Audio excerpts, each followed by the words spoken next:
تھوڑا حیا کے خلاف مسئلہ ہے، لیکن آج کی نئی نوجوان نسل جو ہے اس میں بہت زیادہ مبتلا ہو رہی ہے۔ اس کو بیان کرنا یہ ہماری ذمہ داری ہے، اور لوگ اس بارے میں علماء سے بہت زیادہ مسائل پوچھتے ہیں، خواتین بھی پوچھتی ہیں جو اس میں مبتلا ہیں، تو اس کا بھی مسئلہ یاد رکھیں۔ بعض مرد اپنی زوجہ کو مجبور کرتے ہیں غیر فطری طریقے سے ہم بستری کرنے پر، پچھلے راستے پر ہم بستری کرنے پر، تو یہ بات یاد رکھیں کہ ایسی صورت میں عورت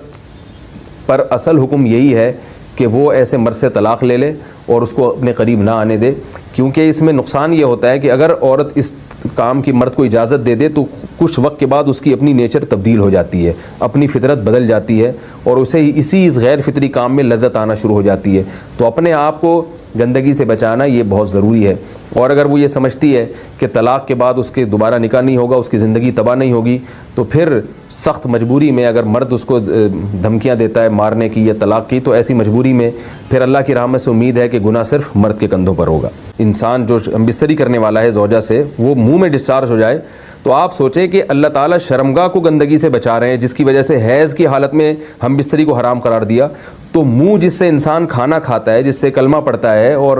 جو انسان کے جسم میں سب سے اشرف عضو ہے، سب سے زیادہ معزز اور مکرم عضو ہے، اس میں ایسی گندگی کو ڈالنا کہاں سے جائز ہو سکتا ہے، کہاں سے حلال ہو سکتا ہے؟ تو آج بعض متجدد قسم کے لوگ جو ہے نا اس کو حلال قرار دے رہے ہیں، تو یہ بالکل غلط ہے۔ تو یہ بات خوب ذہن میں رکھیں کہ اورل سیکس کے ذریعے اپنی خواہش کو پورا کرنا اس طور پر کہ ڈسچارج ہو جائے انسان عورت کے منہ میں، بیوی کے منہ میں، یہ بالکل حرام ہے، بالکل ناجائز ہے، کیونکہ منی ایک غلیظ اور ناپاک اور گندگی ہے اور ناپاک اور نجس چیز ہے۔ تو اس لیے عورت کے منہ میں ڈسچارج ہونا یہ بالکل حرام ہے، ناجائز ہے، گندگی ہے، اسلام میں اس کی قطعاً اجازت نہیں ہے، اور بہت ساری بیماریوں کا ذریعہ بھی ہے۔ دوسرا مسئلہ یہ ہے کہ اگر کوئی ڈسچارج نہیں ہوتا اورل سیکس کے ذریعے تو اس کا شرعی حکم کیا ہے؟ تو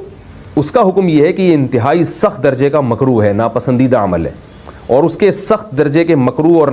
حرام نہیں ہے، لیکن بہت زیادہ ناپسندیدہ اور شریعت کے مزاج کے بالکل خلاف ہے۔ بعض جگہ ایسا ہوتا ہے کہ عورت کو اس چیز سے گھن آتی ہے کہ وہ اپنے منہ میں اس گندگی کو لے کر جائے، تو پھر بعض شوہر زوجہ کو مجبور کرتے ہیں کسنگ وغیرہ پر، تو یہ کم درجے کی کراہت ہے، یعنی یہ بھی ناپسندیدہ تو ہے، مگر یہ اس درجے کا مکروہ، اس درجے کا ناپسندیدہ نہیں ہے۔ یہ اس صورت میں ہے اس کے مکروہ اور ناپسندیدہ ہونا کہ عورت اس کے لیے ذہنی طور پر آمادہ ہو۔ یہ بات خوب یاد رکھیں، اگر عورت کو اس عمل سے گھن آتی ہے تو پھر مرد بیوی کو اس کام پر مجبور ہرگز نہیں کر سکتا، کیونکہ یہ نکاح کے جو ایگریمنٹ ہے، مقتضیات ہیں، اس کے خلاف ہے، یعنی یہ اس میں داخل نہیں ہے۔ عورت اپنے آپ کو ہم بستری سے تو نہیں روک سکتی، مرد جب چاہے گا بیوی سے ہم بستری کر سکتا ہے، عورت کو اجازت نہیں ہے، لیکن خاص اس عمل سے عورت مرد کو روک سکتی ہے اگر وہ ذہنی طور پر اس کے لیے آمادہ نہیں ہے۔ تو یہ جو فیملی پلاننگ والے آج جس دعوت کو لے کے چل رہے ہیں کہ بچے دو ہی اچھے، یہ جو پوری دنیا میں ایک تحریک چل رہی ہے، یہ قرآن و سنت کے 100% خلاف ہے۔ قرآن کے واضح نصوص اور احادیث تو اس بارے میں بہت ہی تفصیل سے ہیں۔ میری جو کتاب ہے ایک سے زائد شادیوں کی ضرورت کیوں، اس میں تقریباً 50 صفحے میں نے صرف اسی پر لکھے ہیں کہ اسلام نسل بڑھانے پر بہت زیادہ حریص ہے، اسلام چاہتا ہے کہ مسلمانوں کی نسل بڑھے، اور اس پر جو لوگوں کے اعتراض ہوتے ہیں کہ رزق کی تنگی ہوگی، تربیت نہیں ہو سکے گی، اس تحریر میں ان تمام باتوں کے جوابات ہیں، تو وہ تحریر پڑھی جا سکتی ہے۔ چونکہ یہاں اس تفسیر میں اتنا زیادہ وقت نہیں ہے کہ میں اس 50 صفحوں کی تحریر کا خلاصہ آپ کے سامنے بیان کروں، اس خلاصے میں بھی اچھا خاصا وقت لگ جائے گا۔